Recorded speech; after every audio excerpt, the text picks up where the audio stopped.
ত্রয়োদশ জাতীয় সংসদের স্পিকার হাফিজ উদ্দিন আহমদ, ডেপুটি স্পিকার কায়সার কামাল সবাই মিলে জন আকাঙ্ক্ষা পূরণের প্রত্যাশা প্রধানমন্ত্রীর।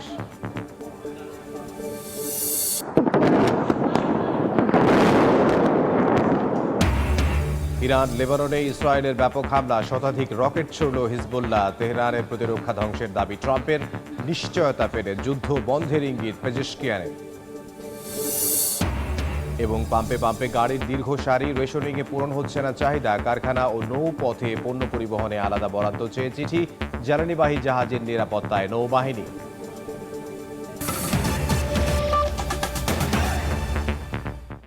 সময় সংবাদের সঙ্গে আছি আমি ইমদাদুল হক। ত্রয়োদশ জাতীয় সংসদের স্পিকার নির্বাচিত হলেন Hafiz Uddin Ahmad, deputy speaker barrister Kaiser Kamal. অধিবেশনের শুরুতে সংসদ নেতা তারেক রহমান বলেন, প্রধানমন্ত্রী হিসেবে সব দল মতের প্রতিনিধিত্বের মাধ্যমে জাতীয় সংসদকে জাতীয় সমস্যা সমাধানের কেন্দ্রবিন্দুতে পরিণত করা হবে।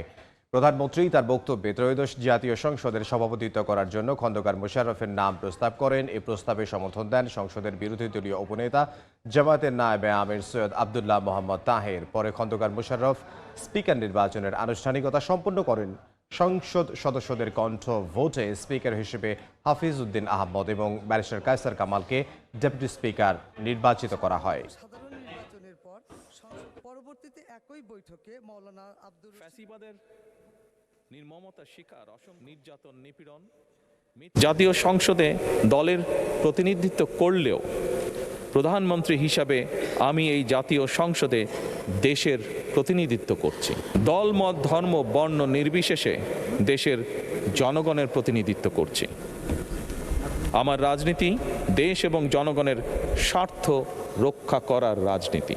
এই মহান জাতীয় সংসদে সকল দলের নির্বাচিত প্রতিজন সংসদ সদস্যের সমর্থন এবং সহযোগিতা আশা করছি। আমাদের দল কিংবা মত কিংবা কর্মসূচি ভিন্ন হতে পারে, কিন্তু তাবেদার মুক্ত, ফ্যাসিবাদ মুক্ত একটি স্বাধীন, সার্বভৌম, নিরাপদ, স্বনির্ভর বাংলাদেশ প্রতিষ্ঠায় আমাদের মধ্যে কোনো বিরোধ থাকতে পারে না, বিরোধ নেই। জাতীয় সংসদকে জাতীয় কর্মকাণ্ডের কেন্দ্রবিন্দু না করে বিতাড়িত ফ্যাসিস্ট সরকার জাতীয় সংসদকে অকার্যকর করে ফেলেছিল। আমরা এই মহান জাতীয় সংসদকে সকল যুক্তি, তর্ক আর জাতীয় সমস্যা সমাধানের কেন্দ্রবিন্দুতে পরিণত করতে চাই। দীর্ঘ ১.৫ দশকের ফ্যাসিবাদী এবং তাবেদারি শাসন শোষণের পর জনগণের ভোটে নির্বাচিত প্রতিনিধিদের নিয়ে আজ আমাদের এক বিশেষ পরিস্থিতিতে জাতীয় সংসদের কার্যক্রম শুরু হতে যাচ্ছে। এই মুহূর্তে আমরা জাতীয় সংসদ ভবনে যেতে চাই। সেখানে আমাদের সহকর্মী সানবীর রূপল রয়েছেন, তার কাছ থেকে সবশেষ তথ্য জানবো। রূপল, আমাদেরকে যদি সবশেষ তথ্য আপনি জানাতেন। আপনি তো জাতীয় সংসদ ভবনে আছেন, স্পিকার, ডেপুটি স্পিকার নির্বাচিত হয়েছে। ত্রয়োদশ জাতীয় সংসদ যাত্রা শুরু করলো এবং প্রথম দিনের প্রথম অধিবেশন শুরু হয়ে গেছে। এর মধ্যে এই বহুল কাঙ্ক্ষিত যে সংসদ, সেই সংসদটি সংসদ নেতা এবং প্রধানমন্ত্রী তারেক রহমান তিনি প্রথমে ভাষণ দেন এবং প্রথমে ভাষণ দিয়ে তিনি প্রস্তাব রাখেন যে কে হবে সভাপতি। এবং দলের সিনিয়র নেতা, স্থায়ী কমিটির সদস্য ডক্টর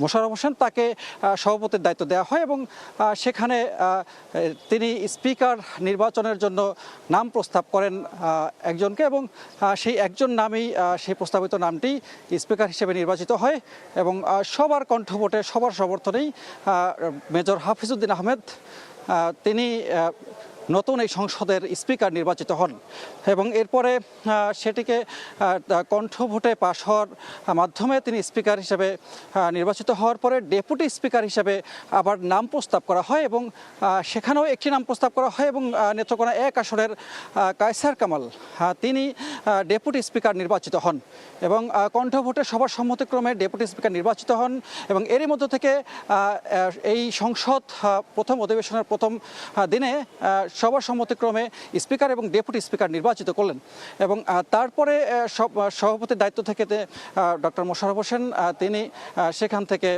তার দায়িত্ব অব্যাহত নেন এবং স্পিকার এবং ডেপুটি স্পিকার এই দুইজনকে এখন রাষ্ট্রপতি তিনি শপথ বাক্য পাঠ করাবেন এবং শপথ বাক্য পাঠ করানোর মধ্য থেকে তারা এই সংসদের দায়িত্ব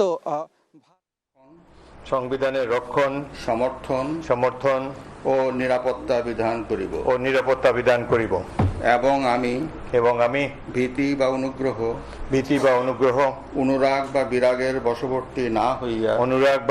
বশবর্তী না হইয়া সকলের প্রতি আইন অনুযায়ী যথাবিহিত আচরণ করিব।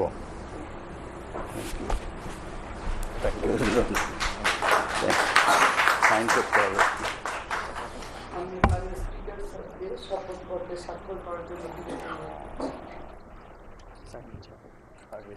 আমি করবো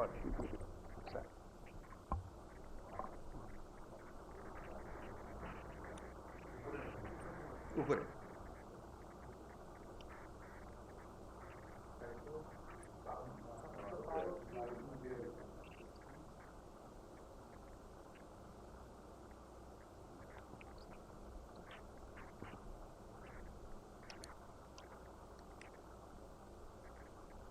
স্পিকার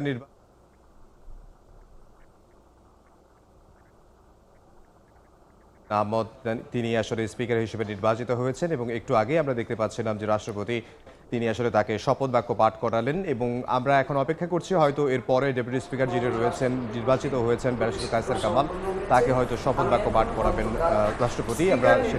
আমরা এই মুহূর্তে যেটি দেখতে পাচ্ছি যে এই মুহূর্তে আসলে রাষ্ট্রপতি শপথ বাক্য পাঠ করানোর পরে কিছু যে আনুষঙ্গিক অফিসিয়াল যে কাজগুলো রয়েছে সেই কাজগুলো তিনি করছেন, সিগনেচার করছেন এবং যিনি স্পিকার নির্বাচিত হয়েছেন ত্রয়োদশ জাতীয় সংসদ নির্বাচনের বিএনপির স্থায়ী কমিটির সদস্য এবং তিনি আসলে বিএনপির সিনিয়র নেতা নীতি নির্ধারণী ফোরামের সদস্য মেজর হাফিজ উদ্দিন আহমদ তিনি আসলে স্পিকার নির্বাচিত হয়েছেন এবং স্পিকার নির্বাচিত হওয়ার পরে দেখলাম যে প্রধানমন্ত্রী তারেক রহমানের সঙ্গে তিনি হাত মিলালেন এবং বিএনপির মহাসচিব মির্জা ফখরুল ইসলাম আলমগীর তার সঙ্গে হাত মিলালেন এবং বিএনপির সিনিয়র যারা রয়েছেন নেতৃবৃন্দ যারা রয়েছেন এবং বিভিন্ন নেতৃবৃন্দ এবং মন্ত্রণালয়ের দায়িত্বে যারা রয়েছেন তাদের সঙ্গে তিনি কুশল বিনিময় করলেন। আমরা দেখতে পাচ্ছিলাম যে সালাউদ্দিন আহমদ স্বরাষ্ট্রমন্ত্রী এবং তার সঙ্গে হাত মিলালেন এবং অর্থমন্ত্রী দায়িত্ব যিনি পালন করছেন তার সঙ্গেও আসলে তিনি কুশল বিনিময় করেন। এই মুহূর্তে আমরা অপেক্ষা করছি যে ডেপুটি স্পিকার যিনি রয়েছেন হয়তো তিনি তাকে শপথ বাক্য পাঠ করাবেন রাষ্ট্রপতি, আমরা তারই অপেক্ষা করছি।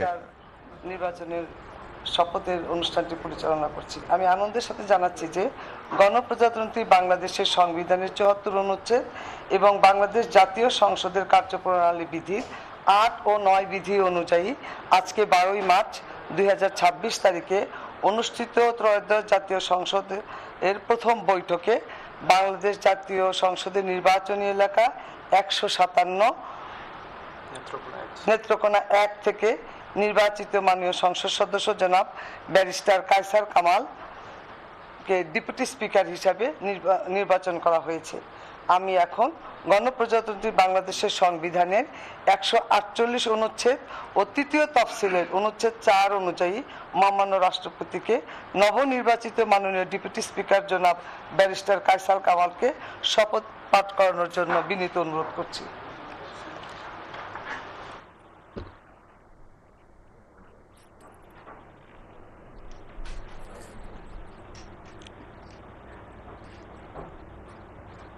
বিসমিল্লাহির রহমানির রহিম। বিসমিল্লাহির রহমানির রহিম। আমি ব্যারিস্টার কায়সার কামাল সশ্রদ্ধ চিত্তে শপথ করিতেছি যে আমি আইন অনুযায়ী সংসদের ডেপুটি স্পিকারের কর্তব্য এবং কখনো আহত হলে স্পিকারের কর্তব্য বিশ্বস্ততার সহিত পালন করিব। আমি বাংলাদেশের প্রতি অকৃত্রিম বিশ্বাস ও আনুগত্য পোষণ করিব। আমি সংবিধানের রক্ষণ, আমি সংবিধানের রক্ষণ, সমর্থন ও নিরাপত্তা বিধান করিব ও নিরাপত্তা বিধান করিব এবং আমি ভীতি বা অনুগ্রহ অনুরাগ বা বিরাগের বশবর্তী না হইয়া সকলের প্রতি আইন অনুযায়ী যথাবিহিত আচরণ করিব। Thank you. আমরা দেখতে পাচ্ছি ত্রয়োদশ জাতীয় সংসদ নির্বাচনের ডেপুটি স্পিকার নির্বাচিত হয়েছেন ব্যারিস্টার কায়সার কামাল এবং তাকে শপথ বাক্য পাঠ করালেন রাষ্ট্রপতি শাহাবুদ্দিন আহমদ। আমরা সেটি দেখছিলাম এবং যেই জায়গায় আসলে শপথ বাক্যটি পাঠ করানো হচ্ছে সেখানে সিনিয়র নেতৃবৃন্দ যারা রয়েছেন, প্রধানমন্ত্রী রয়েছেন, অর্থমন্ত্রী রয়েছেন এবং এলজিআরডি মন্ত্রী রয়েছেন, স্বরাষ্ট্রমন্ত্রী রয়েছেন। আমরা বিভিন্ন বিএনপির যারা নেতৃস্থানীয় ব্যক্তিবর্গ রয়েছেন তারাও সেখানে উপস্থিত রয়েছেন এবং সেখানে আসলে এই মুহূর্তে আমরা দেখতে পাচ্ছি যে আনুষ্ঠানিক যে কাজগুলো রয়েছে শপথ বাক্য পাঠ করানোর সেই কাজগুলো করছেন রাষ্ট্রপতি এবং ডেপুটি স্পিকার নির্বাচিত যিনি হয়েছেন ব্যারিস্টার কায়সার কামাল, তিনি আসলে সেই আনুষ্ঠানিক যে কার্যক্রম রয়েছে সেই আনুষ্ঠানিক কার্যক্রম শেষ করছেন। এবং এর আগে আমরা দেখেছি যে ত্রয়োদশ জাতীয় সংসদ নির্বাচনের স্পিকার নির্বাচিত হয়েছেন মেজর হাফিজউদ্দিন আহমদ এবং ডেপুটি স্পিকার নির্বাচিত হওয়ার পর আমরা দেখতে পাচ্ছি যে প্রধানমন্ত্রী তারেক রহমান এবং বিএনপি মহাসচিব মির্জা ফখরুল ইসলাম আলমগীর যিনি এলজিআরডি মন্ত্রী এবং অর্থমন্ত্রী এবং স্বরাষ্ট্রমন্ত্রী তাদের সঙ্গে কুশল বিনিময় করছেন। অর্থমন্ত্রী আমির খসরু মাহমুদ চৌধুরী এবং স্বরাষ্ট্রমন্ত্রী সালাউদ্দিন আহমদ তাদের সঙ্গে কুশল বিনিময় করলেন ডেপুটি স্পিকার নির্বাচিত হওয়ার পর ব্যারিস্টার কায়সার কামাল।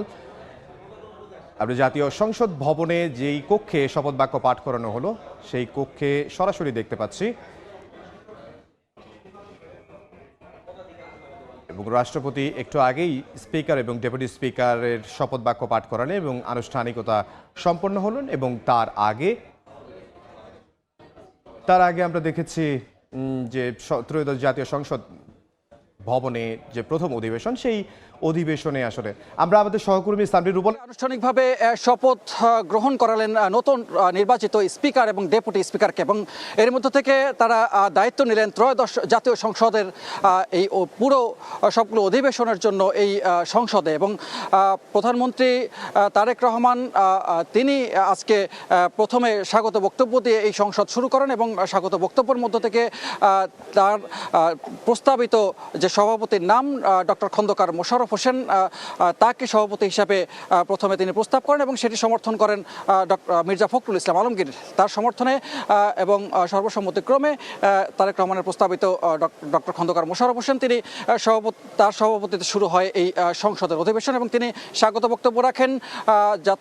জাতীয়তাবাদী দল বিএনপি 4 বারের মতো দেশের দায়িত্বভার গ্রহণ করায় তাদেরকে ধন্যবাদ জানান, স্বাগত জানান এবং একই সাথে বিরোধী দল জামাত ইসলামের নেতৃত্বে 11 দলীয় জোট তাদেরকেও স্বাগত জানান। এরপরেই নবনির্বাচিত স্পিকার তার নাম প্রস্তাব করা হয়েছিল মেজর হাফিজউদ্দিন আহমেদ, ভোলা থেকে নির্বাচিত সংসদ এবং এর মধ্যে তিনি একটি মন্ত্রীর পদেও আসীন আছেন এবং এরপরে সেখানে খুলনা 3 আসনের সংসদ রকিবুল ইসলাম রকিব তাকে সমর্থন করেন এবং সেই সমর্থনের মধ্য থেকে এই সংসদ সর্বসম্মতিক্রমে ভোটকে জয়যুক্ত করে নবনির্বাচিত স্পিকারকে দায়িত্ব দেন। এবং আজকে কার্যসূচির প্রথম দিনের প্রথম কার্যসূচির মধ্যে রূপল আপনাকে ধন্যবাদ। আমাদের সহকর্মী সানবীর রূপল যোগ দিয়েছিলেন সংসদ ভবন থেকে। তিনি আমাদেরকে জানাচ্ছিলেন যে স্পিকার এবং ডেপুটি স্পিকার নির্বাচিত হয়েছেন এবং তাদেরকে শপথ পাঠ করাচ্ছিলেন রাষ্ট্রপতি মোহাম্মদ শাহাবুদ্দিন। সে বিষয়ে বিস্তারিত। ইরান ও লেবাননে ব্যাপক হামলা চালিয়েছে ইসরায়েল। জবাবে ইসরায়েলি ভূখণ্ডে শতাধিক রকেট ছুড়েছে হিজবুল্লাহ। হাইফা, পশ্চিম তীর ও জেরুজালেমকে লক্ষ্য করে IRGC ও ক্ষেপণাস্ত্র হামলা চালিয়েছে। এতে ইসরায়েলে ক্ষয়ক্ষতির খবর পাওয়া গেছে। আগ্রাসনের জবাবে ওমান, বাহরাইন, আরব আমিরাতকে লক্ষ্য করেও হামলা চালিয়েছে ইরান। এবার বাণিজ্যের সংবাদ।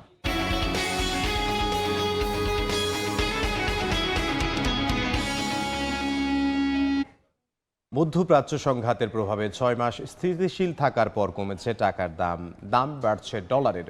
বৃহস্পতিবার ব্যাংকে প্রতি ডলারের বিপরীতে 122 টাকা 50 পয়সা থেকে 122 টাকা 75 পয়সায় নেমেছে। বুধবার এলসি খোলা ও ব্যাংকগুলোর আন্তঃ লেনদেনের তথ্য বলছে লেনদেন শেষে দেখা গেছে 122 টাকা 45 পয়সার সীমা ধরে রাখা সম্ভব হয়নি। অন্যদিকে এক্সচেঞ্জ হাউসগুলো রেমিটেন্সের হার বাড়িয়েছে। এদিকে ডলারের দামের আকস্মিক বৃদ্ধি, মুদ্রাস্ফীতি ও মূল্যস্ফীতির চাপ আবারও বাড়বে।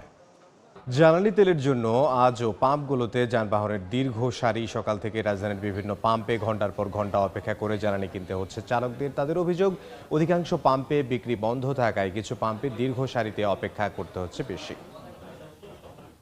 কেবল অপারেটর্স অ্যাসোসিয়েশন অব বাংলাদেশের ব্যবস্থাপনায় শুরু হতে যাচ্ছে international cable TV broadcasting and communication expo. রাজধানীর বসুন্ধরা কনভেনশন সিটিতে এই মেলা শুরু হবে 7 মে। গুলশানের সংবাদ সম্মেলনে সংগঠনটি জানায়, মেলায় দেশি বিদেশি প্রযুক্তি প্রতিষ্ঠান, সম্প্রচার মাধ্যম, ডিজিটাল কমিউনিকেশন কোম্পানি সংশ্লিষ্টরা অংশ নেবে। দেশের সম্প্রচার ও ডিজিটাল খাতকে আরও আধুনিক ও প্রতিযোগিতামূলক করতে গুরুত্বপূর্ণ ভূমিকা রাখবে। কোয়াবের সভাপতি ABM সাইফুল হোসেন ও সাধারণ সম্পাদক সৈয়দ মোশাররফ আলী সহ সংগঠনের বিভিন্ন পর্যায়ের নেতা ও সদস্যরা উপস্থিত ছিলেন। চ্যাম্পিয়ন্স লিগে ম্যানচেস্টার সিটিকে উড়িয়ে দিল রিয়াল মাদ্রিদ। ভালভার্দের হ্যাটট্রিকে সিটিজেনদের 3-0 গোলে হারালো লস ব্ল্যাঙ্কোস। সিটিজেনদের হতাশ করে প্রথম ইউরোগুয়েন হিসেবে রিয়াল জার্জিতে হ্যাটট্রিক করেছেন ফেদে ভালভার্দে। আর এই ম্যাজিকেই উড়ে গেছে ম্যানচেস্টার সিটি। 22 মিনিটের এক ঝড়ে লন্ডভন্ড সিটিজেন শিবির। কর্তোয়া, ভিনি এবং ডিয়াজের অ্যাসিস্টে 3 গোল করেছেন ভালভার্দে। এই ছিল দুপুর 12টার সময় সংবাদে। এরপর খেলার সময় সঙ্গে থাকবেন সহকর্মী মাকসুম খান। ইমদাদুল হক, আপনাকে ধন্যবাদ। খেলার সময়ের আয়োজন নিয়ে আসছে কিছুক্ষণ পর, সঙ্গেই থাকুন সময়ে।